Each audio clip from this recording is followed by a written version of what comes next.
Number one, we're not going to solve the problem for them. I think we run interference for kids way too quickly and too often. Let them figure it out. If they're having a squabble over the block center and nobody's getting hurt, no one's getting hit over the head with blocks, back off. Let them figure it out and say that to them. Say that, figure this out, figure it out. And if one kid stands up and says, well, he's just mean, I'm not going to play with him anymore. Okay, choose another place to play. I'm not going to say, no, you guys must figure this out. No, you must be friends. I think we went down a really weird road years ago when we said everybody had to invite, if you're going to have a birthday party, you got to invite every kid in your class. And I don't agree with that at all. I think kids need to learn how to solve some of these problems.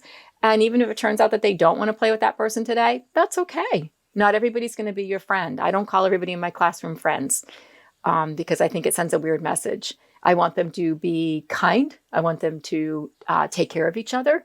But some people are going to hit it off with some people and some people aren't, and that's okay. But I think we run interference way too soon. If they don't know how to play kickball and they fight and they cry when they lose, we play more kickball and we figure out how to pull it together. And we keep score. And it's okay if we have people who win and people who don't. And I think we've sent a weird message too there over the years. And I think our kids can do better.